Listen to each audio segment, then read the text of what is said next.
নমস্কাৰ অসমত এনআৰসি ওলাল আৰু ইয়াৰ লগে ৰাজনীতি আৰম্ভ কৰিলে বংগত মমতা বেনাৰ্জীয়ে ৰাজনীতি আৰম্ভ কৰিলে আৰু দিনৰ পোহৰত মিছা কথাৰে সমগ্ৰ দেশবাসীৰ ওচৰত অসমক হেয় প্ৰতিপন্ন কৰিবলৈ মমতা বেনাৰ্জীয়ে সকলো মিছা কথাৰ আশ্ৰয় লৈ ৰাজনীতি আৰম্ভ কৰিলে মমতা বেনাৰ্জীয়ে বিচাৰিছে অসমত অসমীয়া বাঙালীৰ সংঘাত হওক বেংগলত অসমীয়া বাঙালীৰ সংঘাত হওক আৰু তেওঁ ৰাজনীতি কৰি থাকক তেওঁ মুখ্যমন্ত্ৰী হৈ থাকক আৰু এইবাৰ লোকসভা নিৰ্বাচনত তৃতীয় মৰ্চাৰ হৈ তেওঁ প্ৰধানমন্ত্ৰী পদৰ প্ৰাৰ্থী হিচাপে নিজকে প্ৰক্ষেপ কৰিবলৈ যি জল্পনা কল্পনা কৰিছে নিজে ৰজা হোৱাৰ স্বাৰ্থত অসমীয়া বাঙালীৰ সংঘাত সৃষ্টি কৰি মিছাতে মমতা বেনাৰ্জীয়ে আৰম্ভ কৰিছে এই সস্তীয়া ৰাজনীতি মিছা ৰাজনীতি আজি আমি মমতা বেনাৰ্জীৰ মুখা খুলিম আৰু আমি প্ৰশ্ন কৰিম টিএমচিৰ নেতা আমাৰ লগত উপস্থিত আছে যে অসমত যদি বঙালী আৰু অসমীয়াৰ মাজত এই পৰ্যন্ত চলি থকা এই সৌহাৰ্দ্যপূৰ্ণ যি পৰিৱেশ 10 লাখ লোকৰ নাম কটা গ'ল আৰু মমতা বেনাৰ্জীয়ে ক'লে 10 লাখ লোকক কাটি দিয়া হ'ল বাঙালী লোক আৰু খেদি পঠোৱা হৈছে বুলি প্ৰকাশ কৰিছে ক'ত খেদিছে কোনজন বঙালী মানুহক ইয়াত অত্যাচাৰ কৰা হৈছে ইয়াত যাৰ নাম পৰিছে তাত অসমীয়া মানুহৰ নাম পৰিছে ভাৰতীয় মানুহৰ নাম পৰিছে আৰু সেয়া পুনৰীক্ষণৰ প্ৰয়োজন আছে আৰু পুনৰবাৰ তেওঁলোকৰ নাম সোমাব সকলোৱে কথাখিনি সুন্দৰকৈ বুজি পাইছে আৰু মমতা বেনাৰ্জীয়ে পশ্চিমবংগত ৰাজনীতি আৰম্ভ কৰিছে মই মমতা বেনাৰ্জীৰ বক্তব্য প্ৰথমে আগবঢ়াই লৈছোঁ আপোনাৰ বুজিবলৈ সুবিধা হ'ব তাৰপিছতে মই অনুষ্ঠান আৰম্ভ কৰিম हम लोगों ने अपोज किया था हमारा स्टेट से कि मेरे को पता था कि अगर इसमें कुछ होगा तो इसका असर बंगाल में और बांग्लादेश में ही पड़ेगा और बिहार में थोड़ा से पड़ेगा लेकिन हम लोगों ने अपोज भी किया था लेकिन सेंट्रल गवर्नमेंट ने कुछ नहीं कहा उन्होंने चुपचाप साइलेंट रहा अभी 40 लोगों का बात है जिसको आधार कार्ड है जिसको आइडेंटिटी कार्ड है जिसको बैंक में है बिहार में रहने वाला आदमी है यूपी में है पंजाब में है राजस्थान का है हमारा बंगाल का है ज़्यादा बंगाल का है हमारे मने सन्देह होच्छे এটা কি বুলডোজ করবার জন্য না বিশেষ করে এটা ফোর্সফুলি এভিকশন করবার জন্য আধার কার্ড আছে নাম দেখুন এরা কিন্তু মুসলমান নয় হিন্দু মুসলমান দুটোই আছে ধরুন এনার নাম কি এনার নাম হচ্ছে অন্তোষ চৌধুরী দেখুন আধার কার্ডও আছে দেখুন বলছে এনআরসি স্যাটিসফাইড নয় তার মানে কি আইসোলেশন করবার জন্য তারা স্যাটিসফাইড সততা থাকলে আর সদিচ্ছা থাকলে আর ট্রান্সপারেন্সি থাকলে কেন সব কিছু কানেকশন বন্ধ করে দিয়েছে যাতে কেউ যোগাযোগ করতে না পারে আপনারা খুঁজে দেখুন ওখানে অনেক বিহারিও আছে আমি জানি ইনফরমেশনগুলো মুর্শিদাবাদের অনেক লোক আছে যারা প্রথম থেকে আসামে আছে ওদের আত্মীয় স্বজন ছিল বলে আবার আসামেরও অনেক লোক আছে এখানে আছে প্রচুর লোক আছে এটা রিটালিয়েট হলে তো সারা দেশেই এটা রিটালিয়েট হবে সম্পূৰ্ণ মিছা কথাৰ আশ্ৰয় মমতা বেনাৰ্জীয়ে ক'লে যে আধাৰ কাৰ্ড আছে আৰু ইমান ধুৰন্ধৰ ৰাজনীতিবিদ মই অন্তত মই দেখা নাছিলোঁ ৰাজনীতিবিদৰ ধুৰন্ধৰ স্বভাৱ আমি দেখিছোঁ কিন্তু ইমান ধুৰন্ধৰ মিছা কথাৰ ৰাজনীতি কৰা আমি ৰাজনীতিক ভাৰতৰ প্ৰেক্ষাপটত মই আজিলৈকে দেখা নাছিলোঁ আধাৰ কাৰ্ড মুখ্যমন্ত্ৰী পদত আছে ইমান ধুৰন্ধৰ ৰাজনীতিবিদ আধাৰ কাৰ্ড নাগৰিকত্বৰ প্ৰমাণপত্ৰ নেকি সকলোৱে আধাৰ কাৰ্ড দিয়ে আৰু অসমত আধাৰ কাৰ্ড এতিয়ালৈকে প্ৰচলিতই হোৱা নাই আধাৰ কাৰ্ড দি অসমত নাগৰিকত্ব প্ৰমাণ কৰিব পাৰে নেকি পঞ্চায়তৰ নথিপত্ৰ দি নাগৰিকত্ব প্ৰমাণ কৰিব নোৱাৰিব ইতিমধ্যে এনআৰচিয়ে কৈ থৈছে তাতকৈ ডাঙৰ কথা এনআৰচি এতিয়া উচ্চতম ন্যায়ালয়ৰ তত্ত্বাৱধানত আছে গালি পাৰিছে বিজেপিক অৰ্থাৎ বিজেপিৰ ভোট কাটি নিজে ৰজা হ'ব লাগে নিজে প্ৰধানমন্ত্ৰী পদৰ প্ৰাৰ্থী হ'ব লাগে পশ্চিমবংগত গাড়ী আৰু সুৰক্ষিত কৰিব লাগে একমাত্ৰ সেই স্বাৰ্থত মমতা বেনাৰ্জীয়ে এটাৰ পিছত এটা মিছা কথা কৈ তেওঁ উৎসাহিত কৰিছে যে ইয়াত পশ্চিমবংগত থকা অসমীয়াক যদি আক্ৰমণ কৰে আজিলৈকে পশ্চিমবংগত অসমীয়াৰ ওপৰত আক্ৰমণ হোৱা নাই কিন্তু মমতা বেনাৰ্জীৰ এই বক্তব্যৰ পিছত যদি অসমীয়াৰ ওপৰত আক্ৰমণ যদি চলে তাৰ দায়িত্ব ল'ব লাগিব মমতা বেনাৰ্জীয়ে অসমত আমি কথা দিছোঁ এই পৰ্যন্ত এজনো বাঙালী লোকক আক্ৰমণ কৰা হোৱা নাই আৰু কৰাৰ কথাও নাহে এনআৰচি হৈছে সুপ্ৰিম কোৰ্টৰ তত্ত্বাৱধানত হৈছে ইয়াত কোনো জাতি বৰ্ণ ধৰ্মৰ মাজত বিভেদৰ কথাই নাহে আৰু মমতা বেনাৰ্জী আৰম্ভ কৰিছে সেই জাতি ধৰ্ম বৰ্ণৰ মাজত বিভেদ দুজন বঙালী লোকৰ নাম দিছে ইয়াত হাজাৰ হাজাৰ ভূমিপুত্ৰৰ নাম বাদ পৰি গৈছে তেওঁলোক আজি আমাৰ লগত ষ্টুডিঅ' পোনপটীয়া সম্প্ৰচাৰত থাকিব সকলো মানুহৰ নাম বাদ পৰিছে দুজন বঙালী মানুহৰ নাম লৈছে নাম লৈ কৈছে ইয়াত হাজাৰ হাজাৰ বঙালী কাটি দিয়া হৈছে 40 লাখ বাঙালী কাটি দিয়া হৈছে অধিকাংশ বাঙালী বুলি কৈছে এয়া হৈছে ধুৰন্ধৰ ৰাজনীতিবিদ পশ্চিমবংগৰ ধুৰন্ধৰ ৰাজনীতিবিদ মুখ্যমন্ত্ৰী মমতা বেনাৰ্জী আমি অনুষ্ঠান আৰম্ভ কৰিছোঁ মই পুনৰবাৰ কৈছোঁ এজনো বঙালী লোকক এতিয়ালৈকে অত্যাচাৰ কৰাৰ বাতৰি আমি এতিয়ালৈকে নাই পোৱা আৰু আমি অসমত নাপাওঁ ইয়াৰ সৌহাৰ্দ্যপূৰ্ণ পৰিৱেশ চলি আছে আৰু আৰম্ভ কৰিছে ৰাজনীতি পশ্চিমবংগত পুনৰবাৰ কৈছোঁ অসমৰ শান্তি শৃংখলা অব্যাহত থাকিব আমি দেখিছোঁ পৰিৱেশ আৰু আমাৰ অসমীয়া মানুহ অসমবাসী ৰাইজ সদায় এই ক্ষেত্ৰত সজাগ কিন্তু পশ্চিমবংগত যদি এজনো অসমীয়া মানুহক আক্ৰমণ কৰে মমতা বেনাৰ্জীৰ কম তাৰ কাৰণে দোষী সাব্যস্ত হ'ব আৰু মমতা বেনাৰ্জীৰ যদি সাহস আছে গুৱাহাটীলৈ তেওঁ নিজৰ প্ৰতিনিধিবৰ্গক প্ৰেৰণ কৰিছে অসমলৈ প্ৰেৰণ কৰিছে কাইলৈ শিলচৰলৈ যাব যদি সাহস আছে পশ্চিমবংগৰ মুখ্যমন্ত্ৰী মমতা বেনাৰ্জীয়ে অসমৰ সাংবাদিকৰ সন্মুখীন হওক অসমৰ সাংবাদিকে তেওঁক প্ৰশ্ন কৰিব এটাৰ পিছত এটা প্ৰশ্ন কৰিব যদি সাহস আছে তেওঁ নিজে আহিব লাগিছিল আৰু অসমৰ সংবাদ মাধ্যমৰ সন্মুখীন হ'ব লাগিছিল অসমৰ সংবাদ মাধ্যমৰ পৰা সকলো কথা জানিব লাগিছিল আৰু সেইটোকে কৰিবলৈ সাহস নাই প্ৰতিনিধিবৰ্গক প্ৰেৰণ কৰিছে শিলচৰলৈ অসমীয়া বাঙালীৰ মাজত বিভেদ সৃষ্টি কৰাৰ ষড়যন্ত্ৰ পশ্চিমবংগৰ ধুৰন্ধৰ মুখ্যমন্ত্ৰী মমতা বেনাৰ্জী অনুষ্ঠান আৰম্ভ কৰিছোঁ আমাৰ লগত উপস্থিত আছে আমিনুল ইছলাম উপস্থিত আছে শিলাদিত্য দেৱ উৎপল বৰুৱা আমাৰ লগত আছে কংগ্ৰেছৰ ভূপেন বৰা পোনপটীয়া সম্প্ৰচাৰত আৰু আমাৰ লগত আছে তৃণমূল কংগ্ৰেছৰ দুজনকৈ নেতা দিগন্ত কুমাৰ শইকীয়া প্ৰদীপ পাচনি দিগন্ত কুমাৰ শইকীয়া প্ৰথমে আপোনাক সুধিব বিচাৰিছোঁ তৃণমূল কংগ্ৰেছৰ পৰা আপুনি বিধায়ক পদত প্ৰতিদ্বন্দ্বিতা কৰিছে আৰু মমতা বেনাৰ্জীয়ে এই মিছা কথাৰ আশ্ৰয় লৈ সমগ্ৰ দেশত অসমীয়াৰ বিৰুদ্ধে বিষবাস্প বিয়পাইছে অসমীয়া জাতিৰ বিৰুদ্ধে বিষবাস্প বিয়পাইছে অসমীয়া জাতিৰ অস্তিত্ব ৰক্ষাৰ সংগ্ৰামখনত উচ্চতম ন্যায়ালয়ে দৃষ্টি ৰাখিছে উচ্চতম ন্যায়ালয়ৰ তত্বাৱধানত চলি আছে আৰু মমতা বেনাৰ্জীয়ে প্ৰধানমন্ত্ৰী হোৱাৰ সপোনত আৰু বিজেপিৰ ওচৰত ৰাজনীতি কৰাৰ কাৰণে এই মিছা কথা আশ্ৰয় লৈ ৰাজনীতি কৰিছে আপোনাৰ বক্তব্য কি প্ৰতিবাদ কৰিছে আপুনি মই ইয়াৰ প্ৰতিবাদ কৰিছোঁ মই তৃণমূল কংগ্ৰেছৰ মই এম এল এ ষ্টেণ্ড কৰিছিলোঁ খুমটাই সমষ্টিৰ পৰা আৰু মই বৰ্তমান তৃণমূল কংগ্ৰেছতে আছোঁ কিন্তু আৰু মমতা বেনাৰ্জীয়ে লজ্জাজনক কথাত মই দুখিত আৰু মমতা বেনাৰ্জীয়ে অসমৰ এনেকুৱা ধৰণৰ কথাত মাত মতাৰ তেখেতৰ কোনো অধিকাৰ নাই প্ৰতিবাদ আপুনি এতিয়া কৰিছে এই অনুষ্ঠানত কৰিছে নে মমতা বেনাৰ্জীয়ে সেই কথা কোৱাৰ সময়তে সোমবাৰৰ পৰা আজিলৈকে বুধবাৰ হ'ল কি কৰিছে আপুনি ইয়াৰ লৈ পেলাই প্ৰতিবাদ কৰিছোঁ আমাৰ যিখিনি তৃণমূল কংগ্ৰেছৰ মানুহ আছে সেইখিনি মাতি লৈ পেলাই দল ত্যাগ কৰিব তেখেতসকলক মই যোগাযোগ কৰি লৈ পেলাই আমি এইটো প্ৰতিবাদটো আপোনালোকৰ দল ত্যাগ কৰি মানে মই এই ডেস্কতে আজি এই ডেস্কতে মই দল ত্যাগ কৰিছোঁ কাৰণ মমতা বেনাৰ্জীয়ে লজ্জাজনক কথা তৃণমূল কংগ্ৰেছত থকাৰ মোৰ কোনো উদ্দেশ্য নাই মই খুব প্ৰশংসা কৰিছোঁ সুন্দৰ উপমা দাঙি ধৰিছে শিৱসাগৰৰ পৰা আপুনি প্ৰদীপ পাচনি নহয় প্ৰদীপ পাচনি আপুনি আপোনাৰ নামটো কি আপুনি দিগন্ত কুমাৰ শইকীয়া নহয় জানো দিগন্ত কুমাৰ শইকীয়া নহয় জানো আপুনি হয় মই দিগন্ত কুমাৰ শইকীয়া আপুনি দল ত্যাগ কৰাৰ কথা ঘোষণা কৰিছে মই আপোনাক ধন্যবাদ জ্ঞাপন কৰিছোঁ প্ৰশংসা কৰিছোঁ আৰু আপুনি উচিত নেতাৰ কাম কৰিছে মমতা বেনাৰ্জীৰ এই ভণ্ড মুখাখন অসমৰ এজন নেতাই খুলি দিছে তৃণমূল কংগ্ৰেছৰ পৰা তেওঁ বিধায়ক পদত প্ৰতিদ্বন্দ্বিতা কৰিছিল কিন্তু মমতা বেনাৰ্জীয়ে এই মিছা কথাৰ ৰাজনীতি আৰম্ভ কৰাৰ কাৰণে দিগন্ত কুমাৰ শইকীয়াই পদত্যাগ কৰিছে দলৰ পৰা ব্ৰেকিং নিউজ মই আপোনাক প্ৰশংসা কৰিছোঁ ধন্যবাদ দিছোঁ আৰু এনে নেতাই আমাক লাগে এবাৰ গৈছোঁ আন এজন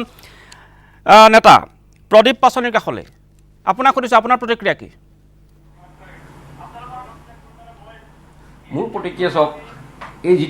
যিটো তেখেতে আমাৰ নেত্ৰী মমতা বেনাৰ্জী ডাঙৰীয়ানীয়ে যিষাৰ কথা ক'লে এইটো মানে তেখেতৰ ধাৰণা অসমত আমি ইমান মই শিৱসাগৰত আছোঁ মই শিৱসাগৰৰ পৰা প্ৰতিদ্বন্দ্বিতা কৰিছিলোঁ শিৱসাগৰত আমি ইমান ধুনীয়াকৈ বঙালী অসমীয়া মিলি আছোঁ এটা কথা সত্য এইটো ক'ব লাগিব আমি মই যদিও এইটো বিৰোধিতা কৰিছোঁ মই এটা কথা ক'ব লাগিব মই শিৱসাগৰত যিটো দেখিছোঁ শিৱসাগৰত বঙালী সম্প্ৰদায়ৰ বহুত লোকৰে নাম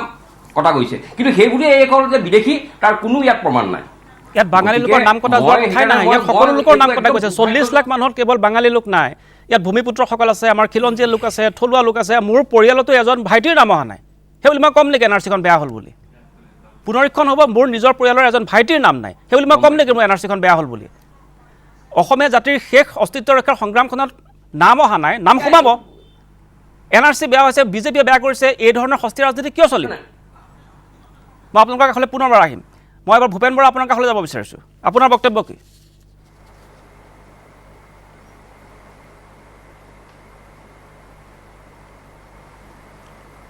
অসমীয়া জাতিয়ে যে অভিজ্ঞতাৰ গাম্ভীৰ্য আৰু বৈচিত্ৰ্যৰে পৰিপূৰ্ণ হৈ আজি সময়ৰ লগত খাপ খাই আন্তঃৰাষ্ট্ৰীয় পৰ্যায়ত এটা স্বাভিমানী জাতি হিচাপে নিজকে আত্মপ্ৰকাশ কৰাৰ যিটো পৰিস্থিতি আৰু পৰিৱেশ অসমীয়া জাতিয়ে নিজে ৰচনা কৰিছে তেনেকুৱা এটা সময়ত এইটো আমি দৃঢ়ভাৱে বিশ্বাস কৰোঁ যে আজি তাৰিখত কোনো এজন অসমীয়াই কাৰোবাৰ উচুটনিত বা কাৰোবাৰ প্ৰৰোচনাত পৰি কোনো সিদ্ধান্ত কেতিয়াও গ্ৰহণ নকৰে আৰু জাতি যে অভিজ্ঞতাৰ বৈচিত্ৰ্যৰে যে পৰিপূৰ্ণ সেই কথা যোৱা 3টা দিনত অসমৰ সংবাদ মাধ্যমৰ জৰিয়তে হওক অসমৰ মানুহে ভাৰতবৰ্ষৰ মানুহে আৰু প্ৰান্তে প্ৰান্তে থকা অসমীয়াসকলে এই দৃশ্য দেখি এই চিন্তা চৰ্চা দেখি প্ৰতিজন অসমীয়াই আজি গৌৰৱান্বিত মূল কথাটো হ'ল যে এষাৰ কথা আছে অসমীয়া ভাষাত যে বাজিব লাগে টেমি কটাৰী বাজিতে হাঁচতি অসমৰ বতাহ পানী মাটি আৰু মানুহৰ লগত কোনো ধৰণৰ সম্পৰ্ক নথকা আৰু অসমৰ জাতীয় জীৱনত কোনো ধৰণৰ অৱদান নথকা মমতা বেনাৰ্জী ডাঙৰীয়ানীক মই লগ পাইছিলোঁ 1996 চনত যেতিয়া মই অসমৰ যুৱ কংগ্ৰেছৰ সভাপতি তেতিয়া তেওঁ পশ্চিমবংগ যুৱ কংগ্ৰেছৰ সভানেত্ৰী আছিলে ইকো হৈ আছে নাই শুনি আছোঁ কওক সেই সময়তে আমি দেখিছিলোঁ যে তেওঁ অতি উগ্ৰ সাম্প্ৰদায়িক আৰু উচতনিমূলক এটা ৰাজনৈতিক আৰু প্ৰৰোচনামূলক কিছুমান ৰাজনীতি তেওঁ কৰে সেই 1996 চনত যুৱ কংগ্ৰেছৰ সতীৰ্থ হিচাপে আমি দেখিছিলোঁ ভূপেন বৰা আজি আমি অতীতলৈ আমি নাযাম আমি আপোনাক এই প্ৰশ্নটো কৰিছোঁ এটা প্ৰশ্ন আছে উৎপল বৰা ডাঙৰীয়া আপোনাৰ প্ৰতি আপোনাৰ যি আপুনি কৈছে যে অসমৰ মানুহে যি পৰিচয় দিছে জাতি গঠনৰ ক্ষেত্ৰত যি এটা শক্তিশালী মনোভাৱৰ পৰিচয় দিছে আপুনি প্ৰশংসা কৰিছে কিন্তু এটা প্ৰশ্ন আছে এই প্ৰশ্নটো উৎপল বৰাই আপোনাক কৰিব ভূপেন বৰা ডাঙৰীয়াক মই এটা কথা সুধিব খুজিছোঁ যে মমতা বেনাৰ্জীয়ে পশ্চিমবংগত যিটো ৰাজনীতি কৰিছে বা দিল্লীত গৈ যিটো ৰাজনীতি কৰিছে সেই ৰাজনীতি অসমৰ মানুহে ইতিমধ্যে দেখিছে আৰু অসমৰ মানুহে একমুখী গৰিহণা দিছে কিন্তু ইয়াৰ সমান্তৰালভাৱে আজি অসমৰ মানুহৰ এটা প্ৰশ্ন অসমৰ মানুহৰ এটা মনত এটা প্ৰশ্ন উদয় হৈছে যে NRC-খনক লৈ যিখন চূড়ান্ত খচৰা NRC ওলাল সেইখনক লৈ প্ৰকৃততে কংগ্ৰেছৰ স্থিতি কি মই এইকাৰণেই কৈছোঁ যে আপোনালোকৰ কংগ্ৰেছ দলৰ যিজন প্ৰদেশ কংগ্ৰেছৰ সভাপতি তেওঁ NRC খচৰা ওলোৱাৰ পিছতে এটা ৰিয়েকশ্যন দিছিল আৰু তেওঁ প্ৰতিক্ৰিয়া প্ৰকাশ কৰি কৈছিল যে 40 লাখ ফিগাৰটো আশ্চৰ্যজনক ফিগাৰ ঠিক একেদৰে তাৰ এদিনৰ পিছত প্ৰাক্তন মুখ্যমন্ত্ৰী তৰুণ গগৈয়ে কৈছে যে NRC-খন হেল্থি হোৱা নাই আৰু ফিগাৰটো তেওঁ একচেপ্ট নকৰে মই সুধিব বিচাৰিছোঁ যে NRC-খনক লৈ প্ৰকৃততে কংগ্ৰেছৰ স্থিতিটো কি কংগ্ৰেছে এখন NRC ৱেলকাম কৰিছে নে নাই ভূপেন বৰা উত্তৰ দিয়ক নাই মোক অকণমান সময় দিব লাগিলে পিছত আৰু মই নকওঁৱেই মূল কথাটো হৈছে NRC-ক লৈ আমাৰ অসম কংগ্ৰেছৰ স্থিতিক লৈ কোনো সন্দেহ কোনো পক্ষই কোনো ব্যক্তিয়ে ৰখাৰ কোনো অৱকাশ এইকাৰণেই নাই যে প্ৰথম কথা হৈছে যে 1985 চনত ৰাজীৱ গান্ধী আৰু আছুৰ নেতৃত্বত অসম চুক্তি স্বাক্ষৰিত হোৱাৰ পিছত চিটিজেনশ্বিপ এক্টখন সংশোধন কৰিছিলে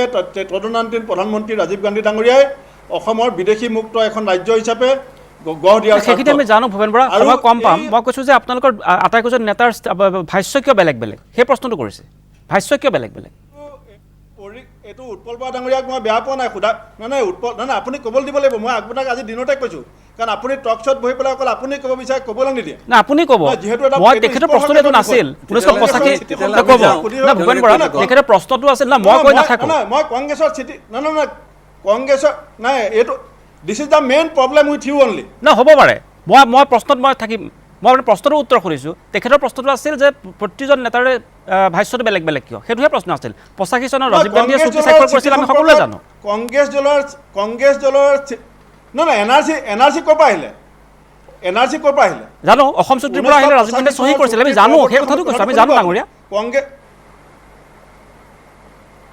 NRC-টো এনেকৈ আহিলে কংগ্ৰেছে যেনেকৈ বাংলাদেশী মানুহ আনি পেলাই বসবাস কৰাইছিলে তাৰ কাৰণে আহিলে আচলতে নহয় আচলতে নন্দন প্ৰতিম শৰ্মা বৰদলৈ ডাঙৰীয়া আপুনি আচলতে উত্তৰটো দিয়াৰ সুযোগ দিব বিচৰা নাই মই দিছোঁ আপুনি যদি প্ৰশ্ন সুধিছে প্ৰশ্নটো উত্তৰটো মই আপোনাক ইমানেহে কৈছোঁ ডাঙৰীয়া আপুনি সময় ঠিক কৰি দিয়ক যে কেই মিনিটত দিব লাগে কওক মই এই মিনিটত দিম বৰা ডাঙৰীয়া মই আপোনাক এইটোহে কৈছোঁ উৎপল বৰা ডাঙৰীয়া প্ৰশ্নটো আছিল ভাষ্য কিয় বেলেগ বেলেগ ৰাজীৱ গান্ধীৰ প্ৰসংগটো সোধা নাছিল ভাষ্য একো বেলেগ হোৱা নাই প্ৰথম কথা হৈছে নহয় আপুনি NRC কথা কওঁতে NRC ইতিহাসটো ক'ব লাগিব NRC কথা ক'লে এই NRCৰ কাৰণে NRC 2014 চনত আৰম্ভ হোৱা নাই সদৌ অসম ছাত্ৰ সন্থাৰ বুকুৰ পৰা জন্ম হোৱা অসম গণ পৰিষদে অসম চুক্তি ৰূপায়ণৰ কাৰণে NRCৰ কাৰণে একো কাম নকৰিলে 2005 চনৰ মে' মাহত তৰুণ গগৈ ডাঙৰীয়াই 2 মে' তাৰিখে দ্বিপাক্ষিক চুক্তি কৰাৰ পাছত দিল্লীত মনমোহন সিঙৰ নেতৃত্বত ত্ৰিপাক্ষিক চুক্তি হ'ল আৰু ত্ৰিপাক্ষিক চুক্তিৰ পৰৱৰ্তী সময়ত NRCৰ কাম কাজ আৰম্ভ হ'ল 2009 চনত মনমোহন সিং ডাঙৰীয়াই চিটিজেনশ্বিপ বিলখন এমেণ্ডমেণ্ট কৰি 2003 চনৰ বিলখন এমেণ্ডমেণ্ট কৰি NRCৰ কাম কৰিবৰ কাৰণে যিটো প্ৰক্ৰিয়া আৰম্ভ কৰিলে তাৰ কাৰণে NRCৰ মডেলিটি কোনে তৈয়াৰ কৰিছিলে এটা NRCৰ মডেলিটি সকলো জাতীয় সংগঠন বিভিন্ন পক্ষৰ সৈতে আলোচনা কৰি কংগ্ৰেছ দলে যেতিয়া মডেলিটি তৈয়াৰ কৰিলে সেই মডেলিটি যেতিয়া ৰেজিষ্ট্ৰাৰ জেনেৰেল অফ ইণ্ডিয়াক দিয়া হ'ল যেতিয়া ভাৰত চৰকাৰক দিয়া হ'ল আপুনি এতিয়া উত্তৰটো অহা নাই give me only 1 minute you please give me only 1 minute otherwise you don't allow me to speak you have to give me 1 minute মই আপোনাৰ ডাঙৰীয়া এতিয়ালৈকে উত্তৰটো দিবলৈ কৈ আছোঁ আপুনি উত্তৰটো লওক আমি তৈয়াৰ কৰাৰ পাছত RGI আৰু ভাৰত চৰকাৰে সেয়া এপ্ৰুভ কৰাৰ পাছত ভাৰত চৰকাৰে সেয়া এপ্ৰুভ কৰাৰ পাছত আমি NRCৰ প্ৰতি সৰ্বান্তৰিকতা থকাৰ কাৰণে আমি পাইলট প্ৰজেক্ট আৰম্ভ কৰিলোঁ আৰু বিভিন্ন ঘটনা পৰিঘটনাৰ অন্তত পাইলট প্ৰজেক্ট বন্ধ হোৱাৰ পাছত সুপ্ৰিম কোৰ্টে NRCৰ তত্বাৱধানত সুপ্ৰিম কোৰ্টৰ তত্বাৱধানত NRC কিন্তু আজি NRC অহাৰ পাছত ৰিপুণ বৰা ডাঙৰীয়াই যিটো কথা কৈছে নহয় এতিয়া মই আহিছোঁ ৰিপুণ বৰা ডাঙৰীয়াই যিটো কথা কৈছে তৰুণ গগৈ ডাঙৰীয়াই যিটো কথা কৈছে এইটো অসমৰ প্ৰতিজন মানুহে কৈছে যে 40 লাখৰ যিটো সংখ্যা ওলাইছে তাত স্বদেশীৰ নাম আছে তাত খিলঞ্জীয়াৰ নাম আছে তাত এই NRCখন ড্ৰাফ্ট ফাইনেল NRC বুলি কোৱা হৈছে গতিকে এই কথাটোহে কোৱা হৈছে যে যিটো পৰিসংখ্যা আছিলে ডি ভোটাৰ সেইটো আছিলে 1,60,000 যিটো আছিলে ফৰেনাৰ 90,000 এই 90,000 আৰু 1,60,000 মিলাই পেলাই যি 2,500 মানুহ পৰিয়াল সতি সন্ততিক যদি ধৰা যায় মোৰ কথা শুনাৰ অকণমান ধৈৰ্য ৰাখক বৰাডাঙৰীয়া মোৰ কথা শুনাৰ ধৈৰ্য ৰাখক মই আপোনাক শুনিছোঁ মই আপোনাক শুদ্ধ কৰি দিছোঁ ৰিপুণ বৰা ডাঙৰীয়াই তেনেকৈ কোৱা নাছিল ৰিপুণ বৰা ডাঙৰীয়াই ৰাজ্যসভাৰ পৰা ওলাই আহি দিল্লীত ANI সংবাদ প্ৰতিষ্ঠানক কৈছিল 40 লাখৰ সংখ্যাটো বহুত বেছি হৈছে বুলি কৈছিল আশ্চৰ্যজনক বহুত বেছি হৈছে বুলি কৈছিল সেই কথাটো ৰিপুণ বৰাই কৈছিল ভূপেন বৰাই মই এটা মনত পেলাই দিব খুজিছোঁ যে যেতিয়া UPA চৰকাৰ আছিল আপোনালোকৰ কংগ্ৰেছ দলৰ সেই সময়ত গৃহ ৰাজ্যমন্ত্ৰীয়ে কৈছিল যে অসমত 50 লাখ বাংলাদেশী আছে কংগ্ৰেছৰ চেণ্ট্ৰেল গভৰ্ণমেণ্টত কেন্দ্ৰত কংগ্ৰেছ থকাৰ সময়ত ৰিপুণ বৰাই কৈছিল 40 লাখ বহুত বেছি হৈছে আৰু আপোনালোকৰ মন্ত্ৰী 2004 চনত কৈ থৈছে 50 লাখ আছে চৰকাৰ দিছপুৰত বহি থাকোঁতে নাই জাতি মাটি ভেটি ৰক্ষা কৰা চৰকাৰ দিছপুৰত বহি থাকোঁতে সুপ্ৰিম কোৰ্টৰ তত্বাৱধানত হোৱা NRCখন এখন ফাইনেল ড্ৰাফ্ট বুলি কোৱা হৈছে আৰু ইতিমধ্যে আপোনালোকৰ সংবাদ মাধ্যমত আপোনালোকে চেহেৰা দেখুৱাই আছে যে বহুতো স্বদেশী মানুহৰ নাম NRCখনত সোমাইছে আৰু NRCৰ 40 লাখৰ পৰিসংখ্যাটো আৰম্ভ কেতিয়া হ'ল প্ৰথমতে যিটো মডেলিটি তৈয়াৰ কৰা হৈছিলে সেইমতে এইখন NRC ফাইনেল NRC বুলি আমি গণ্য কৰিব পাৰিলোহেঁতেন কিন্তু খবৰ শেষত কিছুমান বিভাজনকামী শক্তি কিছুমান উচতনিমূলক ৰাজনৈতিক মুনাফা ল'বা শক্তিয়ে এই NRCখনত যিখিনি ডি ভোটাৰ আছিল যিখিনি ফৰেনাৰ আছিল সেই ফৰেনাৰখিনিৰ গোটেই বংশ গোটেই পৰিয়াল অঙৈ বঙৈ চবৰে নাম বাদ দিয়া হ'ল আজি লাহে লাহে এই কথাবিলাক ওলাই আহিছে যে একেটা পৰিয়ালৰ 12জন মানুহৰ 10জনৰ নাম সোমাইছে 2জনৰ নাম বাদ পৰিছে পৰহি আপোনাৰ বিজেপিৰ সভাপতি ৰঞ্জিত দাস ডাঙৰীয়াই কৈছে যে তেওঁ সমষ্টিত কিছুমান মানুহে এই কি কয় আপোনাৰ পাছপোৰ্ট ভিছা এনেকুৱা ধৰণৰ বহুত কাগজ দেখুৱাৰ পাছতো তেওঁলোকৰ নাম NRCত অন্তৰ্ভুক্ত হোৱা নাই গতিকে 40 লাখৰ সংখ্যাটো যে শুদ্ধ নহয় 40 লাখ যে NRC ভয়ভূত হৈ নাথাকে সেই কথাটো ইতিমধ্যে অসমৰ বতাহে পানী এই কথা মিলি গৈছে আৰু এই কথা সত্য যে ইমান ডাঙৰ সংখ্যা এটা হোৱাৰ মূল উদ্দেশ্য আছিল যে ইয়াত কিবা ৰাজনৈতিক মুনাফা ল'ব পাৰি নেকি না আপোনালোকে কৈ আছিল নহয় 2000 না ভুৱন বৰা 2014 লৈকেতো আপোনালোকে কৈ আছিলে মুখ্যমন্ত্ৰী তৰুণ গগৈ কৈ আছিলে এজনো বাংলাদেশী নাই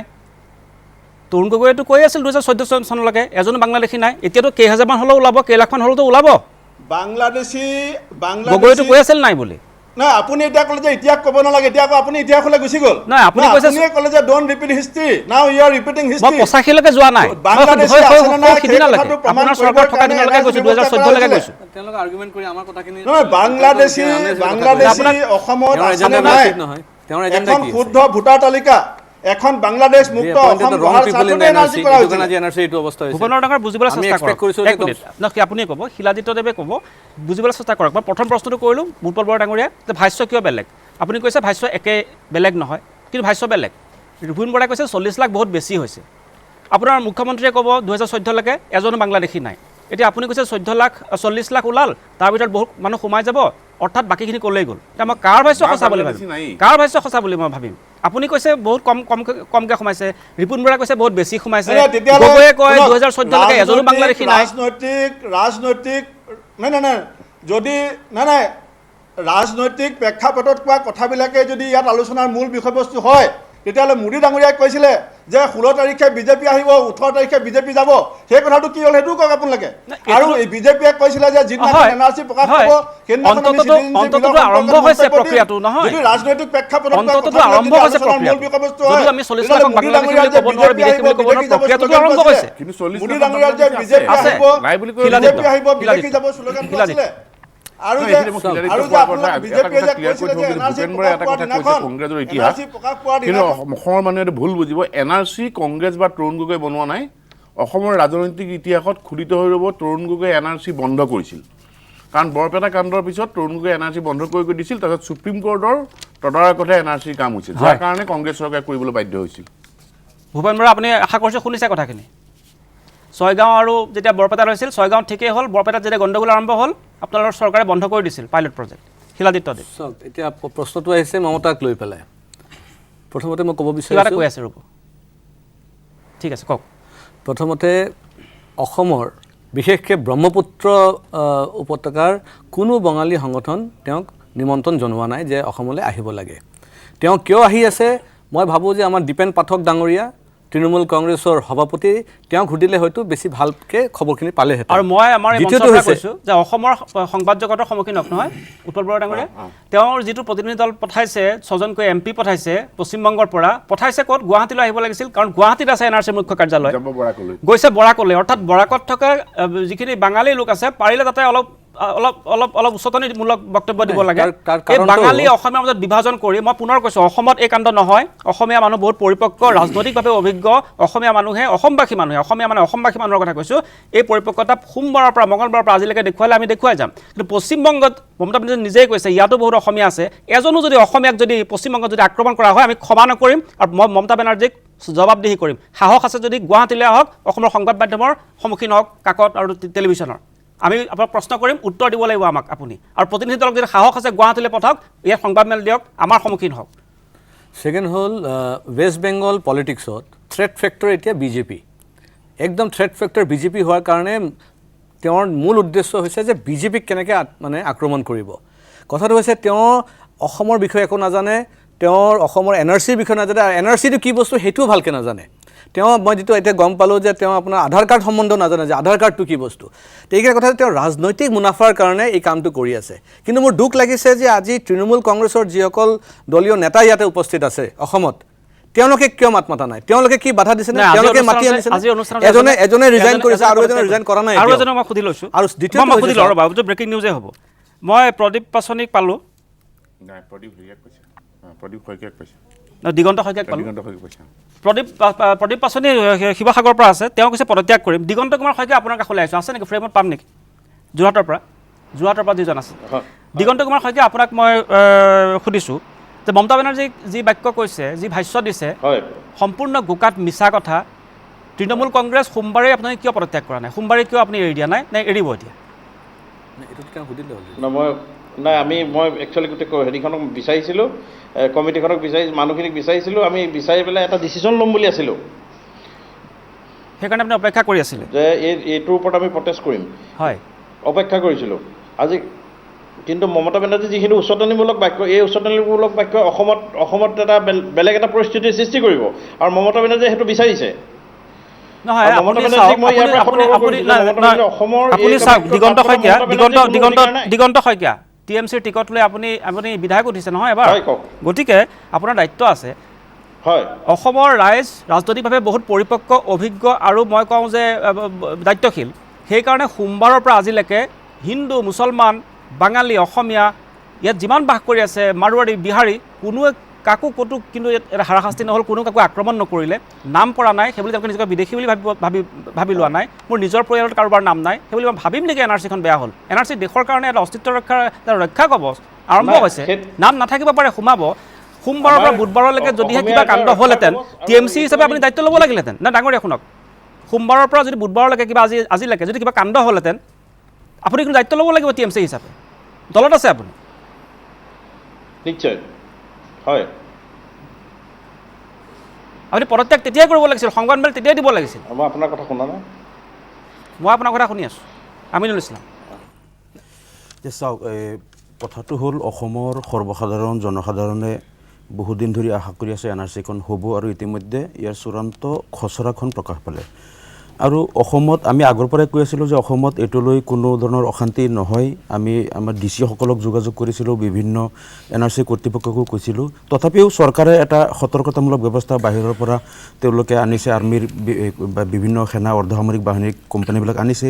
তথাপি আমি কৈছিলোঁ ক'তো একো নহয় কাৰণ জনসাধাৰণে প্ৰথমখন খচৰা যেনেকৈ শান্তিপূৰ্ণভাৱে গ্ৰহণ কৰিছে দ্বিতীয়খন তেনেকৈ গ্ৰহণ কৰিব আমি এইটো আশাবাদী আছিলোঁ আৰু ইয়াত দেখা গ'ল এটা চক্ৰই হয়তো বিচাৰিছিল যে NRCৰ খচৰাখন প্ৰকাশ হোৱাৰ পিছত অসমত কিবা অশান্তি সৃষ্টি হওক আৰু আমি দেখিছিলোঁ এটা চক্ৰই বহুত দিন আগৰ পৰা অপচেষ্টা চলাই আছিল যে আগৰ পৰাই এটা অশান্তি সৃষ্টি কৰিবলৈ আৰু ইয়াত মমতা বেনাৰ্জীয়ে যিটো হেৰি কৰিলে ইয়াতো যিসকলে আগতেও আমি দেখিছোঁ অসমৰ পৰা এটা চক্ৰই গৈ পশ্চিমবংগৰ কলিকতাত তেওঁলোকে প্ৰেছ মিট দিছে মমতা বেনাৰ্জীক লগত সাক্ষাৎ কৰাৰ পিছত কেইমাহমান আগতে নহয় কেইমাহমান আগতে আৰু এবাৰ কৰিছিল নহয় আৰু এবাৰ কৰিছিল মই কোনো পলিটিকেলি কোৱা নাই নহয় পলিটিকেলি কোৱা নাই আৰে না আপোনাৰ গাত কিয় লাগিল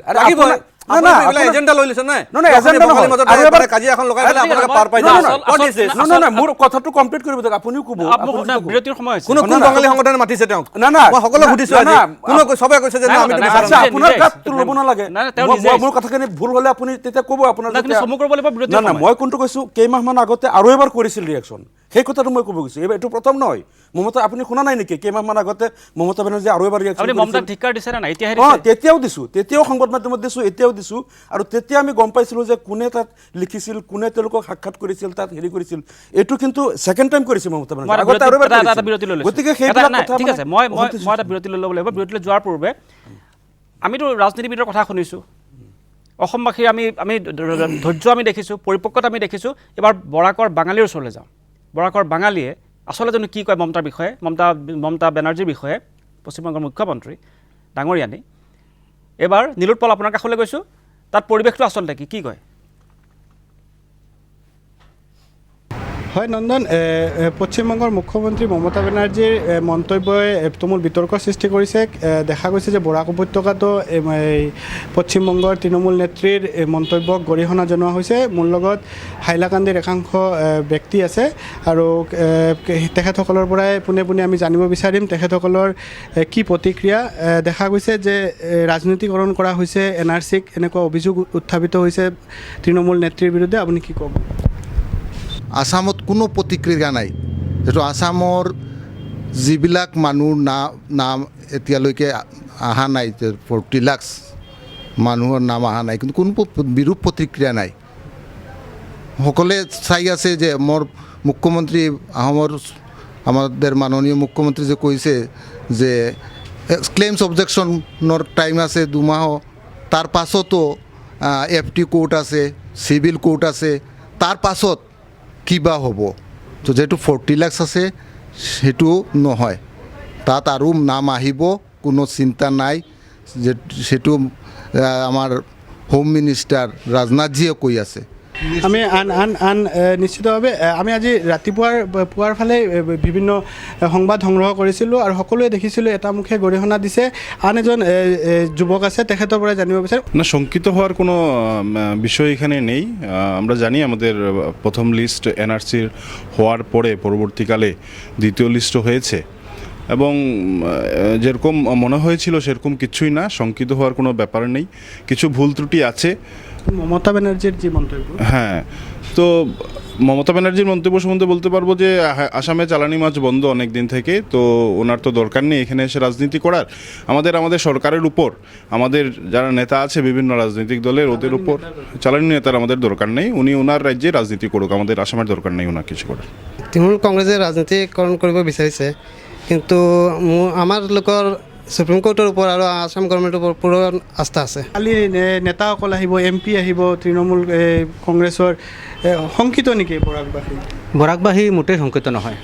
যেটো সেকেন্ড ড্ৰাফট ওলাইছে যোৱা মানে 30 জুলাইত তেতিয়াৰ পৰা আজিলৈকে অসমত পুৰা টোটেল অসমত শান্তি বিৰাজ কৰি আছে অসমত শান্তি কৰি আছে কেন্দ্ৰত চেন্ট্ৰেল গভৰ্ণমেণ্টৰ শান্তি বিৰাজ কৰি এইটো লৈ কোনো ঝামেলা নাই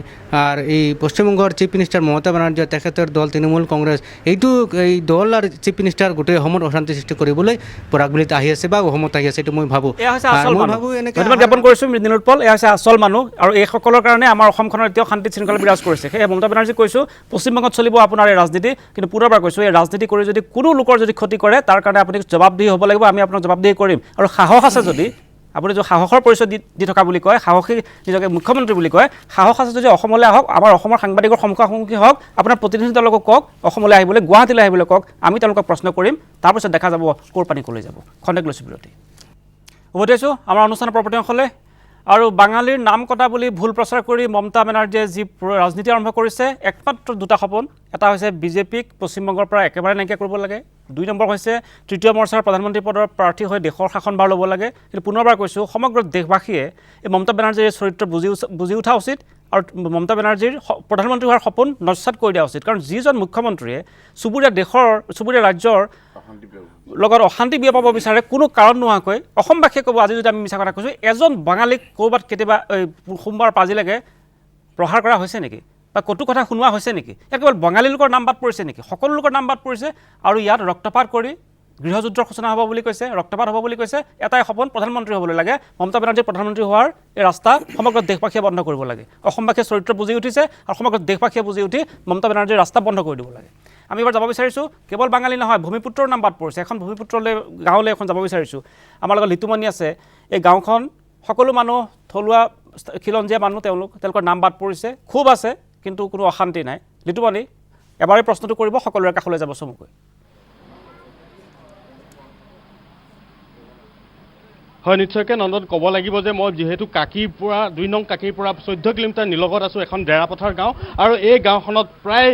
1400টা পৰিয়ালতকৈ অধিক লোকৰ ইয়াত নাম কটন গৈছে। কিন্তু তেওঁলোকৰ কোনো আক্ষেপ নাই, কিয়নো তেওঁলোকে জানে যে আকৌ আতংকিত হোৱা নাই। তেওঁলোকে জানে যে ইয়াৰ পিছতো তেওঁলোকৰ নাম উঠিব। এইসকল দেখিছে গাৰো আৰু কছাৰী আৰু বড়ো, খাচী এইসকল লোক ইয়াত উপস্থিত আছে। প্ৰত্যেকৰে হাতত ইয়াত 61ৰ কাগজ ইয়াত তেওঁলোকৰ আছে, এইসকল থলুৱা মানুহ। মই এগৰাকী প্ৰথমতে মহিলা গৈছো। আপোনাৰ কাগজ আছে? মোৰ নাম শ্ৰী বিনতি দালু। আমাৰ মা দেউতা ভাৰত চৰকাৰে 1984-85ত আনি সংস্থাপন দিছিলে আৰু 71ত ভোটাধিকাৰ লাভ কৰিছিলে আৰু সেই 71 চনৰ হয় আছে নাই আহা। আপোনাৰ ওচৰলৈ আহিছো। নমস্কাৰ, মোৰ নাম কল্পনা দালু। মই এইবিলাক দিয়া যে কমেণ্ট দি পেলাই কাগজবিলাক জমা দিছোঁ, 2-3 বাৰ হিয়াৰিং কৰিছোঁ, তথাপিও নামবিলাক তেওঁলোকৰ লগত সকলো কাগজ দেখিছোঁ, সকলোৱে কেমেৰালৈ কাগজবোৰ দেখুৱাই থকা আমি দেখিছোঁ। তেওঁলোকৰ লগত কি কাগজ আছে? পঞ্চায়তৰ কাগজ নেকি? যদি পঞ্চায়তৰ কাগজ, সেই পঞ্চায়তৰ কাগজ কিন্তু NRCয়ে গ্ৰহণ নকৰে, কথাটো কৈ দিয়া হৈছিল। পঞ্চায়তৰ কাগজ আছে নে অন্য কাগজ আছে?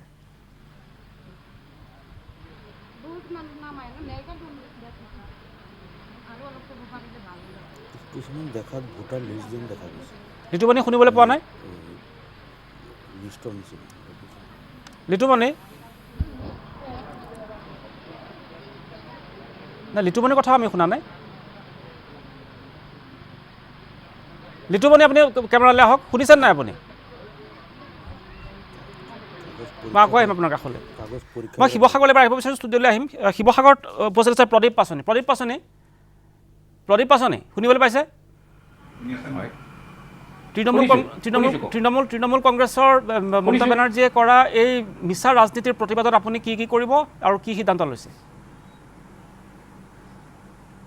এইটো সাংঘাতিক দুৰ্ভাগ্যজনক কথা। আৰু তেখেতে আমাৰ নেত্ৰী হ'লেও তেখেতে দুৰ্ভাগ্যজনক নহয় ডাঙৰীয়া। নাই, দুৰ্ভাগ্যজনক শব্দটোৰ অৰ্থ হোৱা নাই। এয়া বাঙালী আৰু অসমীয়াৰ মাজত ৰক্তপাতৰ আশংকা। মমতা বেনাৰ্জীয়ে কৈছে দেশত গৃহযুদ্ধ হ'ব। মমতা বেনাৰ্জীয়ে কৈছে ৰক্তৰ প্লাৱন নমা, গৃহযুদ্ধ হোৱা দুৰ্ভাগ্যজনক নহয়। দুৰ্ভাগ্যজনক ঘটনা হ'ব, কিবা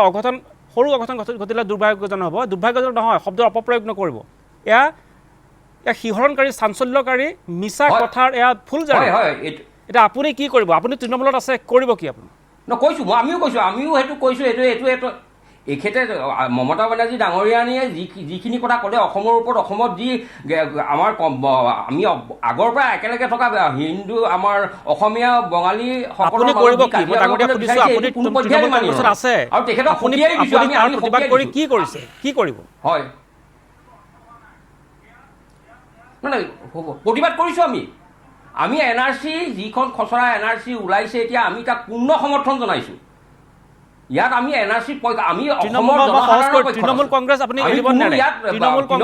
তৃণমূল কংগ্ৰেছ এই দলটোত আপুনি থাকিব নে এৰিব? প্ৰতিবাদ কৰিলেতো নহ'ব। আপুনি মানে পুলিচত কেছ দিছে, এনেকুৱা যি মন্তব্য দি আছে, ইয়াৰ পিছত নাই ইয়াত আজি ধন্যবাদ আপুনি কথাটো ক'লে। ময়ো তৃণমূল কংগ্ৰেছ আজি এই মুহূৰ্তৰ পৰা ময়ো তৃণমূল কংগ্ৰেছ বাদ দিছোঁ। আপুনি তোক আগতেই ক'ব লাগে, মই সোধাৰ কাৰণে কিয় কৈছে? আপুনি আগতে নিজৰ ফালৰ পৰা ক'ব লাগে। আপুনি মমতা বেনাৰ্জীৰ বিৰুদ্ধে পুলিচ থানাত কেছ দিছেনে? পুলিচ থানাত কেছ দিছে নাই? পুলিচ থানাত কেছ দিছে নাই মমতা বেনাৰ্জীৰ বিৰুদ্ধে? কেছ নাই, আইনী ব্যৱস্থাত যোৱা নাই। মই কেছ দিয়া নাই, আইনী ব্যৱস্থাত যোৱা নাই। মই কিয় যোৱা নাই? আপুনি কেছ দিব লাগে লতাশিল পুলিচ ষ্টেচনত। মই এটা খবৰ দিওঁ, লতাশিল পুলিচ ষ্টেচনত তৃণমূল কংগ্ৰেছত আগতে তেওঁ আছিলে, বৰ্তমান হয়তো নাই, কৈলাশ শৰ্মাই লতাশিল পুলিচ ষ্টেচনত মমতা বেনাৰ্জীৰ বিৰুদ্ধে এটা কেছ তেওঁ ৰুজু কৰিছে বুলি এইমাত্ৰ মোলৈ খবৰ আহিছে। তাত লিখা আছে Latasil police station case number 4/18 under section 153 IPC filed by Kailash Sharma against Mamata Banerjee for indulged communal rivalry amongst Assamese and Bengali communities reside in Assam peacefully. So police থানাত আপুনি কেছ এটা দিব লাগিছিল, দুইজনে দল ত্যাগ কৰিব লাগিছিল সেইদিনাই। এতিয়াহে ত্যাগ কৰিছে, আগত পঠাব লাগিছিল, তেওঁ বাধা দিব লাগিছিল যে মানুহ নপঠাব। প্ৰতিনিধি যিসকল প্ৰতিনিধি আহিব তেওঁলোককো সকিয়াই দিছোঁ যাতে ইয়াত সকিয়নি বহুত হ'ল নাই, অসমবাসীৰ নাই দল সংগঠনৰ সকিয়নি বহুত হ'ল। এই দলটো অহাই বন্ধ কৰিব লাগিছিল আপোনালোকে তৃণমূল কংগ্ৰেছত আছে, পশ্চিমবংগৰ পৰা অহা দলটোক বন্ধ কৰিব লাগিছিল, কাৰণ বৰাকলৈ যাব, কাইলৈ কি কথা ক'ব আমাৰ জনা আছে। তাত গৈ বাঙালী আৰু অসমীয়াৰ বিভাজন আনিব, মমতা বেনাৰ্জীয়ে পঠাইছে, গতিকে সেই কামটোৱে কৰিব। বাধা কিয় নিদিলে আপোনালোক দুইজনে? বাধা কিয় নিদিলে? তৃণমূল কংগ্ৰেছত আপুনিওতো আছিল, আপোনালোকে যাব লাগিছিল তালৈ। আছোঁ কিন্তু না আছোঁ, আমাৰ কিন্তু আমাৰ কেন্দ্ৰীয় নেতৃবৰ্গে আমাৰ লগত কোনো যোগাযোগ কৰা নাই। যোগাযোগ কৰিব নালাগে ডাঙৰীয়া। আপুনি যদি এজন নাগৰিক অসমৰ এজন আপুনি অসমক ভালপোৱা এজন নাগৰিক হয়, আপুনি তৃণমূল কংগ্ৰেছত আছে, দলে এতিয়া ভুল কাম আৰম্ভ কৰিছে, আপুনি যাব লাগিব, গৈ দলটো বুজাব লাগিব। তেওঁলোকে যদি বাঙালী অসমৰ মাজত বিভেদ কৰে, আপুনি বাঙালী অসমৰ মাজত সমন্বয় আনিব লাগিব। মই এবাৰ গৈছোঁ লিটুমণিৰ কাষলৈ, লিটুমণি আপোনাৰ কাষলৈ আহিছোঁ, চমুকে সকলোকে সোধক তেওঁলোকে হাতত কি কাগজ লৈ আছে হাতত, পঞ্চায়তৰ কাগজ নে অন্য কিবা নথি? পঞ্চায়তৰ কাগজ হ'লে পঞ্চায়তৰ কাগজ কিন্তু অগ্ৰাহ্য কৰিছে NRCয়ে।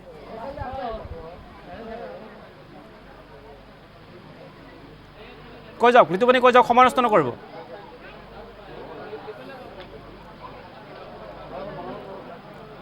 লিটুমণি আপুনি শুনি আছেন নাই? লিটুমণি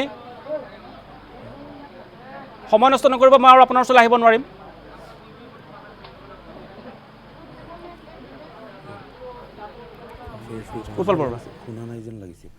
না, সমগ্ৰ বিষয়টো এনেকুৱা যে আপুনি সঠিকভাৱে কৈছে যে মমতা বেনাৰ্জীয়ে নিজৰ স্বাৰ্থত ভোট বেংকৰ ৰাজনীতি কৰিছে। তেওঁৰ এতিয়া প্ৰধান টাৰ্গেট হৈছে বিজেপি। তেওঁ ভাবিছে যে বিজেপিয়ে ইয়াৰ পৰা হিন্দু বাঙালীসকলক উচ্ছেদ কৰিছে বা খেদাই দিবলৈ প্ৰচেষ্টা চলাইছে বুলি যদি পশ্চিমবংগত তেওঁ সেইটো বিয়পাই দিব পাৰে, তেনেহ'লে সেইসকল লোকে বিজেপিৰ প্ৰতি বিতুষ্ট হ'ব আৰু বিজেপিক তেওঁলোকে ভোটদান নকৰিব।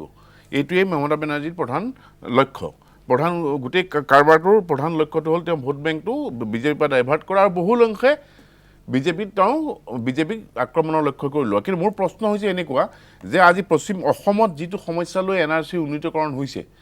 সেই একে সমস্যা এতিয়া ৱেষ্ট বেংগলত পশ্চিম বেংগলতো হৈছে। অনুপ্ৰৱেশৰ যিটো সমস্যা এতিয়া ভয়াৱহ ৰূপত দেখা দিছে। মই মমতা বেনাৰ্জীক প্ৰত্যাহ্বান জনাব খুজিছোঁ যে তেওঁ ৱেষ্ট বেংগলত NRCখন উন্নীত কৰিব পৰা তেওঁ সাহস আছেনে নাই, কাৰণ আজি অসমত যিটো অৱস্থা সেই একে অৱস্থালৈ পশ্চিমবংগ গতি কৰিছে। প্ৰতিটো সমষ্টিতে এতিয়া বিদেশী নাগৰিকে ভৰি পৰিছে। গতিকে সময় থাকোঁতে যদি মমতা বেনাৰ্জীৰ সাহস আছে তেনেহ'লে NRCখন উন্নীত কৰে। লিটুমণি, মই চমুকে সময় দিছোঁ, আপোনালোকে তেওঁলোকৰ হাতত কি কাগজ আছে চমুকে কওক। পঞ্চায়তৰ কাগজ যদি অগ্ৰাহ্য হ'ব, NRCয়ে কৈ থৈছে, পঞ্চায়তৰ কাগজ নে আন কিবা কাগজ, আৰু চমুকে সকলোৰে প্ৰতিক্ৰিয়া লওক, মই আৰু আপোনাৰ কাষলৈ যাব নোৱাৰিম।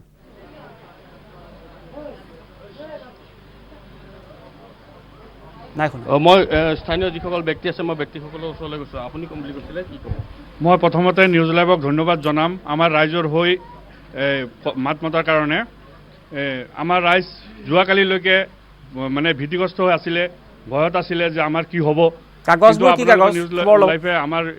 আমাক এটা ৰাইজৰ কাৰণে প্লেটফৰ্ম দিয়াৰ কাৰণে ৰাইজে কিবা হ'লেও সকাহ পাইছে। আৰু আজি ADC চাৰ্কল অফিচাৰ মহোদয় আহিছিলে, আহি পেলাই ৰাইজৰ লগত বহি আলোচনা কৰিছে, সবকে মানে আশ্বস্ত কৰাইছে, ভালকৈ বুজাই দিছে যে আমাৰ আৰু কোনো ভয় আকাংক্ষা কৰিব নালাগে। আমি তাত আশ্বস্ত হৈছোঁ। আন দুগৰাকী ব্যক্তি আছিলে, আপোনাৰ ওচৰলৈ আহিছোঁ, আপুনিও আপত্তি দৰ্শাইছিলে। মই শ্ৰী প্ৰভাস চৰকাৰ, হোজাই ডিষ্ট্ৰিক্ট ডেৰাপাতাৰ গাঁও পঞ্চায়তৰ বাসিন্দা। আমি যেতিয়া পূৰ্ব পাকিস্তানৰ পৰা 64ত আহোঁ, তেতিয়া পাকিস্তানৰ প্ৰধানমন্ত্ৰী আইব খানে কৈছিলে হিন্দুৰ হিন্দুস্তান, মুছলিমৰ পাকিস্তান, গতিকে আমাৰ পাকিস্তানত কোনো হিন্দু থাকিব নালাগে, 2.5 দিনৰ ভিতৰত চব কচু কাটা কৰি দিয়ক। এই পিছত মানে বহুত মানুহ কাটিছে, কাটাৰ পিছত তেতিয়া আমাৰ ভাৰতৰ প্ৰধানমন্ত্ৰী আছিলে जवाहरलाल नेहरू तेतिया कले मेरे भाई हो बहन हो माँ हो बाबा हो जे जैसा है एक तो कपड़ा पिन करके इंडिया में आ जाओ हम लोग सब कुछ देंगे এইটো বুলেটিন শুনি পেলাই আমি সকলোৱে হিন্দুবিলাক বঙালী ডালু হাজং গাৰো মাৰোৱাৰী বিহাৰী সকলোৱে আমি মানে ইণ্ডিয়ালৈ ভাৰতত সোমাইছোঁ অহাৰ লগে লগে আমাৰ সংস্থা ৰেচন দিছে কেম্প বনাই দিছে পিছত আমাৰ মাত্ৰ একটা দিছে প্ৰমাণপত্ৰ যে ৰিলিফ ফৰ্ম যাক কয় আৰি ফৰ্ম সেইটো প্ৰমাণ যে পৰিয়ালৰ 7টা হওক 10টা হওক প্ৰত্যেকৰ নামেই আছে কিন্তু আমি 61ত সকলোৱে ভোট দিব পৰা নাই কিন্তু দিছে যিবিলাক পাকিস্তানৰ পৰা ডাঙৰ হৈ আহিছে ইহঁতে 61ত যে 21 বছৰ বয়স হয় ইহঁতে ভোট দিছে যে আমি দিছোঁ মোৰ ভাইকেইটা দিয়া নাই কিন্তু ইহঁতৰ নামটো নুঠিলে আমি যেতিয়া আমাৰ দেখিছিলোঁ দিওঁ আপোনাক বিদায় দিছোঁ খুব তেওঁৰ জীৱনৰ এটা মৰ্ম মানে চুই যোৱা মন চুই যোৱা এটা কথা তেওঁ কৈছে মই শুনিবলৈ মন আছিল কিন্তু বিৰতিৰ সময় হৈছে লিটুমণি আপুনি আচলতে লাইভটো পোনপটীয়াকৈ কিছু আগতে ল'ব লাগিছিল কিছু সংযোগো বিচ্ছিন্ন হৈছে মই আপোনাক বিদায় দিছোঁ ধন্যবাদ জ্ঞাপন কৰিছোঁ খন্তেক বিৰতি লৈছোঁ মই উভতি আহিছোঁ ষ্টুডিঅ' আলোচনালৈ মই সময় পাম কিন্তু মই পোনপটীয়া সম্প্ৰচাৰত আছে বিদায় দিব বিচাৰিছোঁ ধুবুৰীৰ পৰা এবাৰ কিছু সংখ্যক লোক আছে ৰাজীৱ চমু কৰিব সকলোকে সুধিব মমতা বেনাৰ্জীৰ বিদ্বেষ শুনা মন্তব্যই কিবা প্ৰভাৱ পেলাইছে নেকি ধুবুৰীত হয়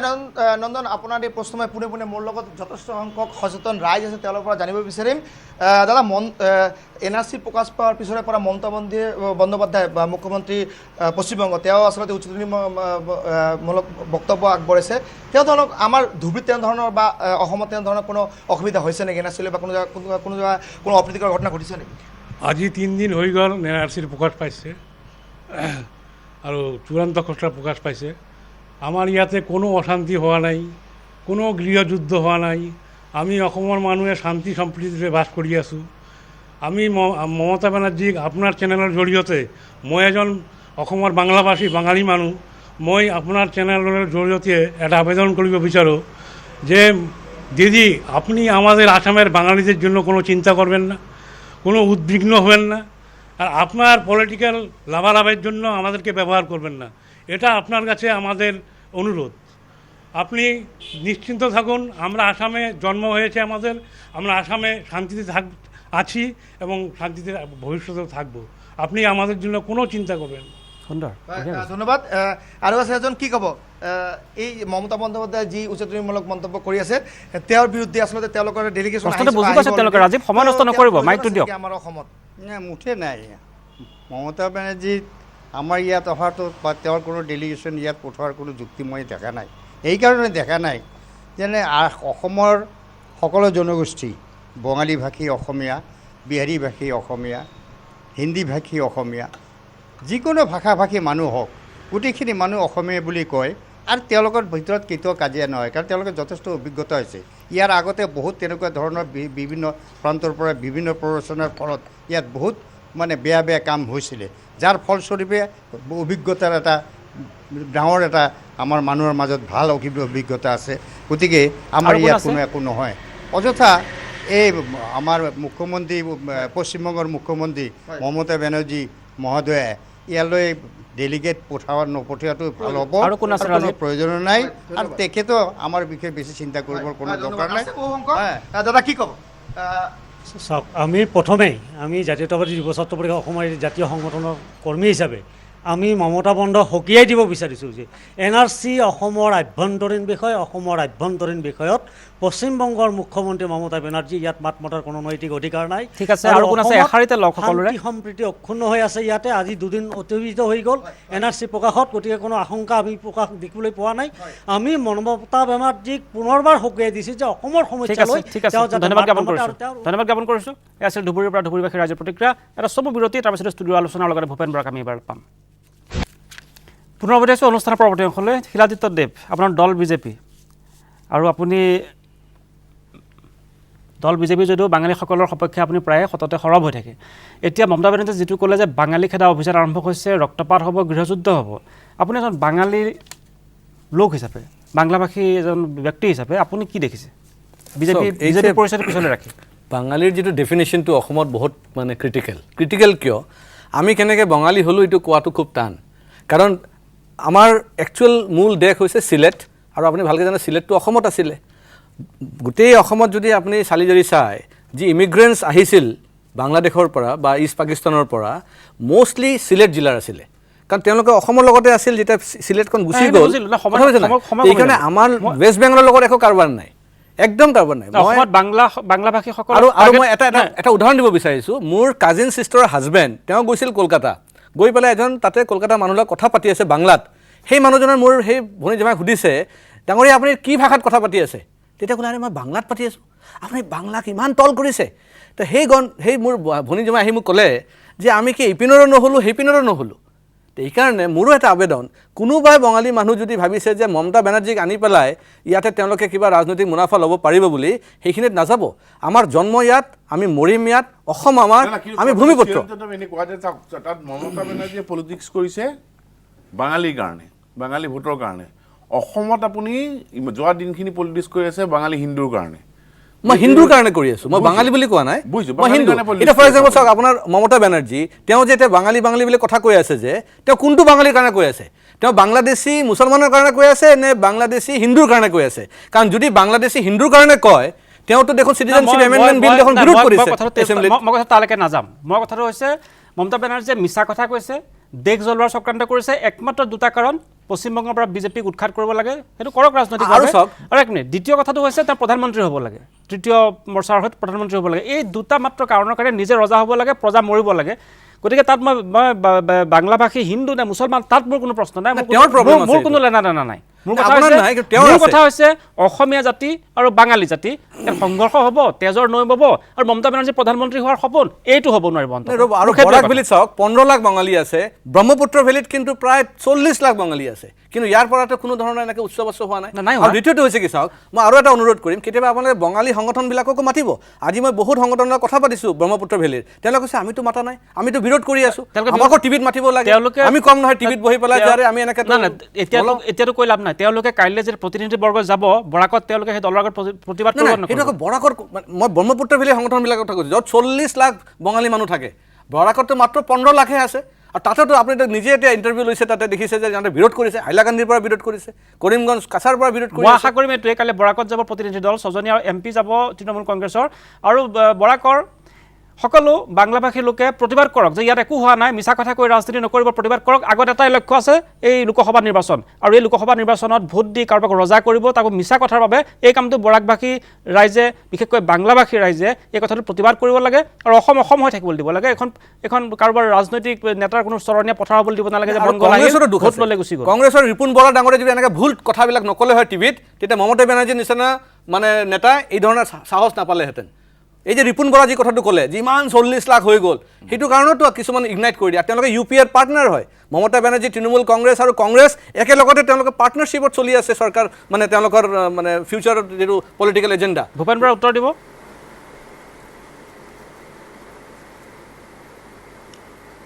নাই ৰিপুণ বৰা ডাঙৰীয়াক লৈ যিটো আলোচনা হৈছে এতিয়া আমাৰ শিলাদত্তদেৱ ডাঙৰীয়াই কৈছে এইটো ৰিপুণ বৰা ডাঙৰীয়াই একো ভুল কথা কোৱা নাই যদি ভুল কথা কোনোবাই কৈছে পাৰ্লিয়ামেণ্টত অমিত শ্বাহ ডাঙৰীয়াই কৈছে যে 40 লাখেই অবৈধ বাংলাদেশী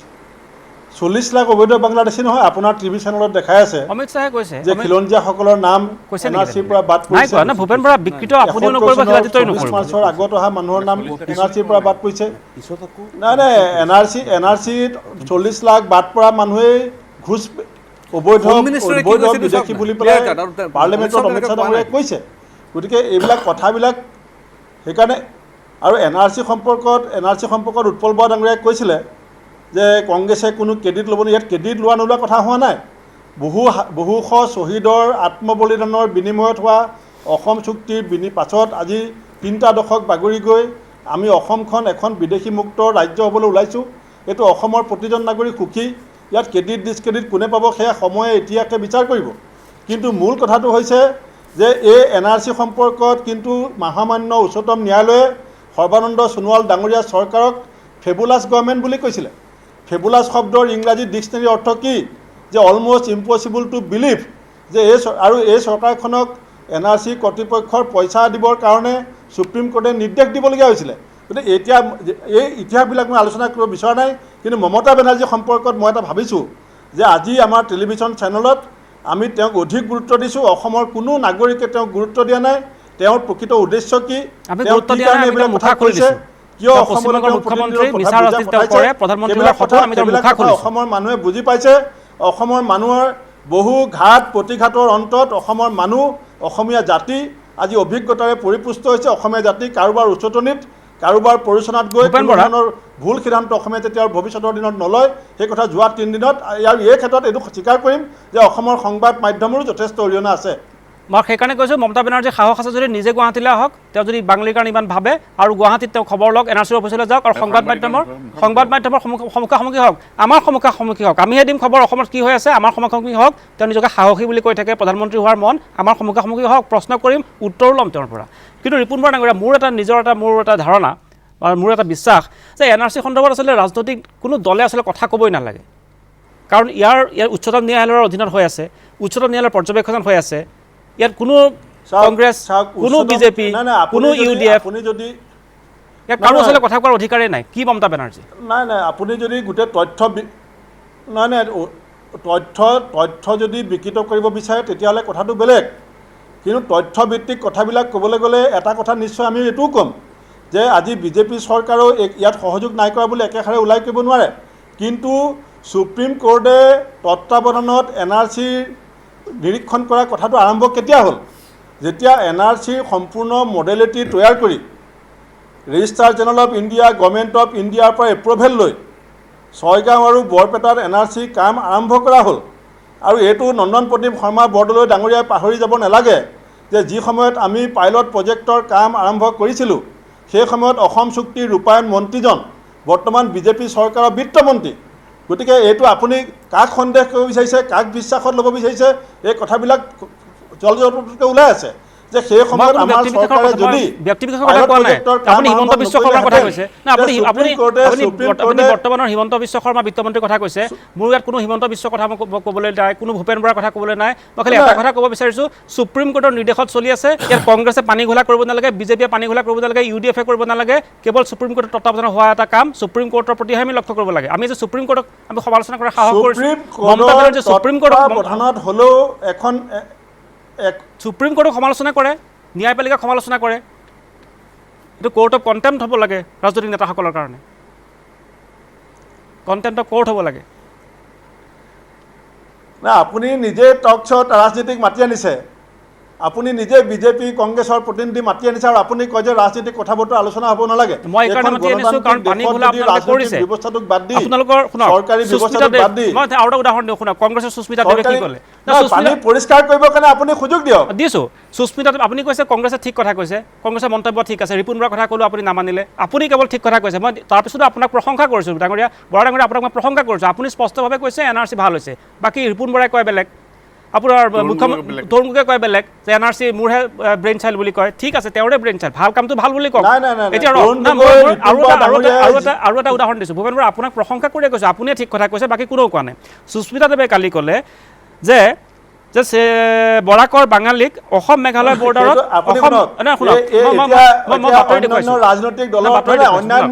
সুস্মিতা দেৱে কথাটো শুনি লওক। সুস্মিতা দেৱে ক'লে যে অসমৰ বৰাকৰ বঙালীক অসম মেঘালয় সীমান্তত অত্যাচাৰ কৰা হৈছে। এটা বাতৰি ক'ৰবাত ওলাল নেকি? এটা বাতৰি ক'ৰবাত ওলাল নেকি? না, সেইটোতো বাঙালী লোক নহয় নহয়, আমাৰ ইয়াৰ পৰা যোৱা গাড়ী তেওঁলোকে চেক কৰিছে। নাই বৰদলৈ ডাঙৰীয়া, বৰদলৈ ডাঙৰীয়া, NRC কৰ্তৃপক্ষই কৈছে যে NRC শুনি আছোঁ। NRC কৰ্তৃপক্ষই কৈছে যে যেতিয়ালৈকে চূড়ান্ত NRC প্ৰকাশ কৰা নহয় তেতিয়ালৈকে এইসকল ব্যক্তিক আমি ডিটেনশ্যন কেম্পত নাৰাখোঁ বা কোনো আইনী ব্যৱস্থাৰ অন্তৰ্ভুক্তি নহয়। কিন্তু ইতিমধ্যে মেঘালয়ত গেট পাতি লৈ পেলাই তাৰ ছাত্ৰ সন্থাই ইতিমধ্যে মানুহৰ NRC নাম আছেনে নাই চেক কৰা আৰম্ভ কৰিছে। গতিকে সেই কথাটো যদি সুস্মিতা দেৱে কয় এইটো ভুল কথা বুলি ক'লে কেনেকৈ হ'ব? ৰিপুণ বৰা ডাঙৰীয়া যিটো কথা কৈছে যে 40 লাখ সংখ্যাটো শুদ্ধ নহয়, আপুনিও নিউজ লাইভত বহি পেলাই কৈ আছে নহয়, সেইটোতো আপুনিও নিউজ লাইভত বহি পেলাই কৈ আছে যে খিলঞ্জীয়া মানুহ বাদ পৰিছে, এই খিলঞ্জীয়া মানুহৰ চেহেৰা আপুনি টিভিত দেখুৱাইছে, সেই মানুহখিনিক লৈ পেলাইহে 40 লাখ হৈছে। যে 40 লাখৰ সংখ্যাটো শুদ্ধ নহয় বুলি কোৱাৰ পাছত এইটো কেনেকৈ অপৰাধ হ'ল? শুদ্ধ হোৱা নাই বুলি কোৱা নাই নহয়, ৰিপুণ বৰাই কৈছে 40 লাখ বহুত বেছি হৈছে বুলি কৈছে। মোৰ পৰা যদি বিশ্বাস নকৰে উৎপল বৰাৰ পৰা শুনি লওক। স্পষ্টভাৱে কৈছে বেছি হৈছে বুলি আপুনি কৈ আছে, বেছি হৈছে বুলি আপুনি নিজে কৈ আছে, শিলাদত্ত দেৱে কৈ আছে। চিলাদত্তদেৱে কৈ আছে, আপুনি কৈ আছে যে ইয়াত স্বদেশী মানুহৰ নাম সোমাইছে, খিলঞ্জীয়া মানুহৰ নাম সোমাইছে, তেতিয়াহ'লে 40 লাখটো বেছি হ'লে নহ'ল? আপোনালোকৰ কৈ আছোঁ 1.5 কোটি হ'ব লাগিছিল। না, গৃহমন্ত্ৰী আপোনালোকৰ 2005তে কৈ থৈছে, 2004তে কৈ থৈছে 50 লাখ আছিল, কমহে হ'ল। মই কৈছোঁ ইয়াত যিসকল সোমাইছে বাংলাদেশী নহয়, ইয়াত খিলঞ্জীয়া লোকো সোমাই আছে, মই সেই কথাটো কৈছোঁ। সকলো নহয়, কিন্তু তাৰ অৰ্থ এইটো নহয় যে তাত কোনো বাংলাদেশী নাই। এতিয়া মোৰ ফিগাৰটো কিন্তু বেলেগ দেই, মই কিন্তু কৈছোঁ যে 1.5 কোটি হ'ব লাগিছিল। মোৰ 40 লাখত মই সন্তুষ্ট নহয়, একদম চিধা কথা। আপোনাৰ কথা বাদ দিয়ক, কিন্তু 1.5 কোটি হ'ব লাগিছিল। 1.5 কোটি কেনেকৈ হ'ব লাগিছিল? সেইটো মই কৈছোঁ, আপুনি হিচাপ ওলাই ল'ব পিছত। মানে এইবিলাক যেতিয়া আকৌ ৰিভিউ কৰিব, মইতো আবেদন কৰিম, মই আবেদন কৰিম এবাৰ, মই দিল্লী গৈ আছোঁ, মই আবেদন কৰিম যে আকৌ কিছুমান জেগাত ৰিভিউ কৰিব লাগে। তথ্য নাথাকিলে আকৌ নতুন বিতৰ্ক আৰম্ভ নকৰিব। কালি আপোনালোকৰ তথ্য দি দিম। ঠিক আছে, তেতিয়া আমি লক্ষ্য কৰিম। মই ক'ব বিচাৰিছোঁ, যিয়ে নহওক প্ৰথম কথাটো হ'ল NRC যে 40 লাখ যিখিনি মানুহৰ নাম বাদ পৰিছে, তাৰ ভিতৰত যে বহু খিলঞ্জীয়া মানুহ আছে, বৈধ ভাৰতীয় আছে, এইটো কথা সকলোৱে স্বীকাৰ কৰিছে। আৰু স্বীকাৰ কৰিছে কাৰণেই সকলোৱে মেণ্টেলি প্ৰিপেয়াৰ কাৰণেই ক'তো কোনো অশান্তি হোৱা নাই। আৰু এই কথাটোত আজি ৰাতিপুৱা আমি গম পালোঁ যে প্ৰাক্তন মুখ্যমন্ত্ৰী আনোৱাৰা টাইমুৰৰ তেখেতৰ নামটো অহা নাই। ঠিক সেইদৰে অসম বিধানসভাৰ প্ৰথমগৰাকী উপাধ্যক্ষ আমিৰুদ্দিন, ভুল হৈছে তেখেতৰ 1937 চনত তেখেত উপাধ্যক্ষ আছিল। শুদ্ধ হ'ব কথাটো। আৰু দুৰ্ভাগ্যজনক কথাটো হ'ল কি, যিজন আমিৰুদ্দিনে তেওঁ এটা ভোটত অসমখন কিন্তু ভাৰতৰ অংগৰাজ্য হৈ আছিলে, নহ'লে এইটো পাকিস্তানত গুচি গ'লে হয়। সেই আমিৰুদ্দিনে আব্দুল কাদিৰ, উছমান আলী ছদাগৰ, আব্দুল মতলেব মজুমদাৰ তেওঁলোকক লৈ গোপীনাথ বৰদলৈৰ পক্ষ লৈ ছাৰ সৈয়দ ছাদুল্লাৰ বিৰুদ্ধে গৈ ভোট দিছিল অসম ভাৰতত থাকিব লাগে বুলি। এটা ভোটত ডিচিশ্যন হৈছিলে। আৰু সেই তেনেকুৱা এজন মহান নেতা, তেওঁলোকৰ পৰিয়ালৰ 12 জন ডিভোটাৰ, গতিকে কথাবিলাক তেওঁলোকেতো একচেপ্ট কৰিছে। কথাটো এনেকুৱা হৈ যোৱা নাই যে চূড়ান্ত NRC ওলাই গ'ল আৰু তেওঁলোকেতো মানি লৈ শান্তি, মানে এটা ফাৰ্দাৰ জাষ্টিছৰ কাৰণে তেওঁলোকে ৰখি আছে। গতিকে ইমান দূৰ জেনুইন মানুহৰ যেতিয়া এনেকেই তেওঁলোকে মানি লৈছে, কালি দেখিছোঁ শিৱসাগৰৰ বিজেপিৰ যিজন উপপৌৰপতি, তেওঁৰো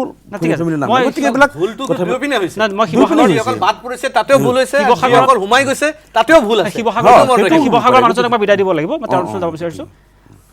যোৰহাটলৈ যাব বিচাৰিছোঁ। আপোনাৰ ওচৰলৈ আহিছোঁ, যোৰহাটত উপস্থিত থকা দিগন্ত কুমাৰ শইকীয়া। দিগন্ত শইকীয়া, আপোনাৰ কাষলৈ আহিছোঁ। শেষ কথা কি ক'ব? হয়, দিগন্ত শইকীয়া কওক। শেষ কথা কি ক'ব? দল আপুনি ত্যাগ কৰিছে, এটা আৰক্ষী এটা গোচৰ দিব লাগিব, কেছ এটা ৰুজু কৰিব লাগিব, কাইলৈ দল আহিব, প্ৰৰোচনা কৰিব বাঙালীক অসমীয়াৰ বিৰুদ্ধে, সেয়াও বন্ধ কৰিব লাগিব। ইয়াত প্ৰতিবাদ কৰিব লাগে, বঙালীখিনিয়ে প্ৰতিবাদ কৰিব লাগে, আৰু প্ৰতিবাদ কৰিলে গম পাম যে তেখেতসকলে মমতা বেনাৰ্জীক ছাপৰ্ট দিয়া নাই। আপুনি যদি নকৰে তেতিয়া গম পাম যে তেখেতসকলে মমতা বেনাৰ্জীক ছাপৰ্ট কৰিছে। বেংগলী, অসমৰ বেংগলীসকলে ছাপৰ্ট নাই, ইয়াত বাঙালী অসমীয়া ঠিক আছে। ইয়াত নাই, শুনক, আপুনি আকৌ এই কামটো নকৰিব। আপুনি এই কামটো নকৰিব। আপুনি এতিয়ালৈকে TMCত আছে নহয়, ৰাজনীতি নাই কৰা। শুনক, আপুনি অসমৰ বাঙালীয়ে খুব সুন্দৰ,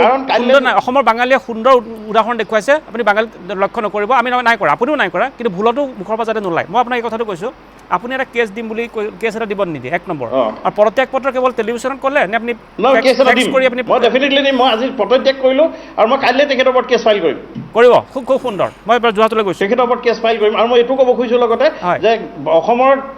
অসমীয়া যিখিনি পশ্চিমবংগত যিখিনি অসমীয়াভাষী আছে, তাত যদি তেখেতসকলৰ যদি কিবা হৰভগন হয়, তেতিয়াহ'লে তাৰ বাবে মমতা বেনাৰ্জী সম্পূৰ্ণৰূপে দায়ী। সেইটো কথা লিখি আৰু এটা কেছ দিয়ক, যে অসমত থকা কোনো অসমবাসীৰ লোক, অসমীয়া বুলি মই নকওঁ, অসমবাসীৰ লোকৰ যদি কিবা হানি বিঘিনি হয় এই সংক্ৰান্তত, তাৰ কাৰণে মমতা বেনাৰ্জী জগৰীয়া হ'ব বুলি আৰু এটা কেছ দিয়ক। মই আপোনাক বিদায় দিলোঁ, এবাৰ শিৱসাগৰলৈ আহিছোঁ। ডাঙৰীয়া, আপোনাৰ শেষ কথা কি?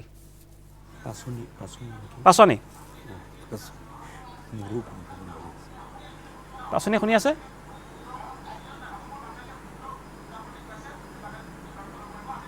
হেল্ল', হয়, কৈ যাওক। শুনিছোঁ, কওক। আপোনাৰ শেষ কথা কি? আপুনি মমতা বেনাৰ্জীৰ বিৰুদ্ধে এটা কেছ দিব লাগে, দল ত্যাগ কৰিছোঁ বুলি আপুনি ঘোষণা কৰিছে, কিন্তু এটা দল কাইলৈ আহিব, তেওঁলোকক বাধা দিব লাগে, প্ৰতিবাদ কৰিব লাগে। TMCত আছিলোঁ, ভুল কৰিছিলোঁ, ৰাজহুৱাকৈ ক'ব লাগে সংবাদ মাধ্যমক। নাই, প্ৰতিবাদ কৰিছোঁ, প্ৰতিবাদ আমি মই বিদায় দিছোঁ আপোনাক, ইমান সময় নাই। সুতল বৰুৱা, তাৰপিছত এটা বিৰতি লওক। অসমৰ পৰা কৈ যাওক। নাই, আমি এইটো প্ৰতিবাদ কৰিছোঁ। হয়, কৈ যাওক, সময় কম। ইকো হৈ যায়, সেইকাৰণে ৰখি যায়। আমি প্ৰতিবাদ কৰিছোঁ আৰু ৰৈ কিয় যায়? কৈ যাওক, শেষ কৰক কথাটো।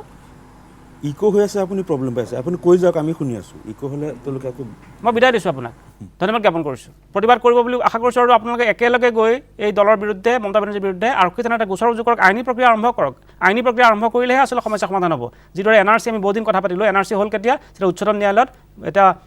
আবেদন দাখিল কৰা হ'ল নহয় জানো উৎপল বৰুৱা? গতিকে আইনী প্ৰক্ৰিয়া আমি প্ৰতিবাদ কৰিছোঁ, ধিক্কাৰ দিছোঁ, এই কথাবোৰে একো সলনি নকৰে, পৰিৱৰ্তন নকৰে। পৰিৱৰ্তন বা সলনি তেতিয়া হ'ব যেতিয়া আপুনি কোৰ্টলৈ যাব। এই কামটো আমি অসমবাসীয়ে শিকিবৰ হ'ল। মই আপোনালোক দুজনকে উদ্দেশ্য কৰি ক'লোঁ আৰু মই আপোনালোকক শুভেচ্ছা জনাইছোঁ, আপোনালোকে যে নিজৰ ভুল স্বীকাৰ কৰিছে আৰু দল ত্যাগ কৰিছে, মই ধন্যবাদ জ্ঞাপন কৰিছোঁ। এটা বিৰতি লৈছোঁ, তাৰপিছত উৎপল বৰুৱাৰ কাষলৈ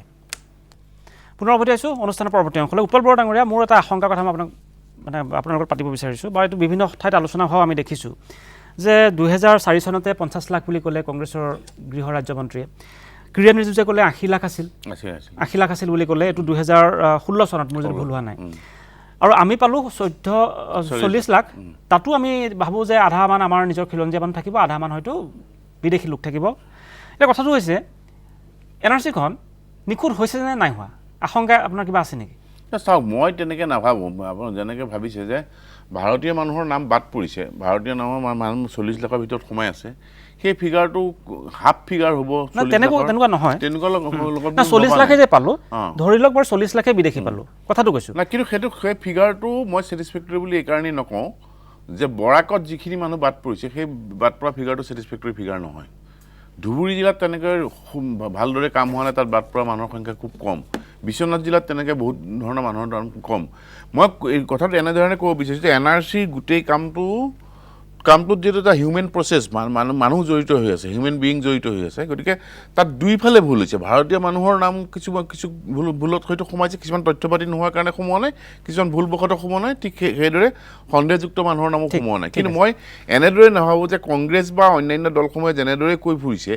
যে ইয়াত বেছিভাগ ভাৰতীয় মানুহৰে নাম আছে, মই সেইটো কথা তেনেদৰে নাভাবোঁ। মই মতে 40 লাখৰ ভিতৰত বেছি সংখ্যক কংগ্ৰেছযুক্ত বাংলাদেশী বিদেশী নামেই আছে। ঠিক আছে, মোৰ সময় একদম শেষ হৈ আহিছে। মই সকলোকে এষাৰিকেহে ক'বলৈ দিবলৈ সুযোগ মই দিব পাৰিম। ভূপেন বৰা, আপোনাৰ ওচৰলৈ আহিছোঁ, এষাৰি মাত্ৰ। মই শেহতীয়াকৈ আপোনাৰ কমেণ্টটো শুনি আশ্চৰ্য প্ৰকাশ কৰিলোঁ যে আপুনি উৎপল বৰা ডাঙৰীয়াক ক'লে যে আধা বিদেশী নাম আছে, আধা স্বদেশী নাম আছে। ধৰি লওক বুলি কৈছোঁ, কিন্তু আমাৰ মূল কথাটো হৈছে যে আমি শুদ্ধ এখন NRC বিচাৰোঁ। নাই, ঠিক আছে, প্ৰিজামশ্যনৰ ওপৰতেই গোটেই কথাবিলাক হৈ আছে, কাৰণ খাটাংকে কোনেও ক'ব নোৱাৰে প্ৰিজামশ্যনৰ সম্ভাৱনা আপুনি ব্যক্ত কৰিছে, সম্ভাৱনা ব্যক্ত কৰিছে। NRC বিচাৰিছোঁ, মই ৰিপুণ বৰাৰ দৰেও কোৱা নাই যে বহুত বেছি হৈছে। বুজিছোঁ, আপুনি বৰদলৈৰ দৰে কৈছে। হয়, আমি এখন শুদ্ধ NRC বিচাৰিছোঁ আৰু জাতি মাটি ভেটিৰ ৰক্ষা কৰা চৰকাৰৰ দায়িত্বত সুপ্ৰিম কোৰ্টৰ তত্বাৱধানত NRC প্ৰস্তুত হৈছে। গতিকে ইয়াত আপুনি সন্দেহ প্ৰকাশ কৰিছে, কিন্তু আমি তথ্যভিত্তিক এই কথা কৈছোঁ যে বহুতো স্বদেশী খিলঞ্জীয়া দেশীয় নাগৰিকৰ নামো NRCৰ পৰা বাদ পৰি আছে। তেওঁলোকক অন্তৰ্ভুক্তি কৰাৰ ক্ষেত্ৰত উপযুক্ত তথ্য পাতি থকা মই বিদায় দিছোঁ আপোনাক। এষাৰি মাত্ৰ ক'ব দুইজনে আৰু বিদায় দিম। চাওক, এষাৰিয়ে ক'ব। এষাৰি এইটো কৈছোঁ যে একদম মই সন্তুষ্ট নহয় এই বিষয় লৈ পেলাই। আৰু কাইলৈ সংবাদমেল দিব, অধিক জানিব পাৰিম। আমিনুল ইছলাম, এই ক্ষেত্ৰত যিটো কথা ওলাইছে যে হিতেশ শইকীয়া এবাৰ 30 লাখ আৰু প্ৰকাশ জয়ছোৱালে 50 লাখ কৈছিল, এইবিলাকো কংগ্ৰেছৰ নিকৃষ্ট ৰাজনীতি আছিল। তেওঁলোকে সদায় মানে এইবিলাক কৈ এই ইছ্যুটো জীয়াই ৰাখি ৰাজনীতি কৰিব বিচাৰিছিল। এতিয়া এইবিলাক আমি ভাবোঁ এখন শুদ্ধ NRC হওক। ধন্যবাদ জ্ঞাপন কৰিছোঁ। ধন্যবাদ জ্ঞাপন কৰিছোঁ আৰু অনুষ্ঠানৰ বিদায় লৈছোঁ। পুনৰবাৰ কৈছোঁ, ৰাজনৈতিক নেতাৰ মন্তব্যত ভুল নাযাব। চকুৰ আগত যি দেখিছে সেয়াই সত্য। ৰাজনৈতিক নেতাই কেৱল ভোটৰ বাবে কৰে, নিজৰ বাবে কৰে, নিজৰ প্ৰধানমন্ত্ৰী হোৱাৰ সপোন, নিজৰ মুখ্যমন্ত্ৰী হোৱাৰ সপোন। বিদায় লৈছোঁ, নমস্কাৰ, শুভৰাত্ৰি।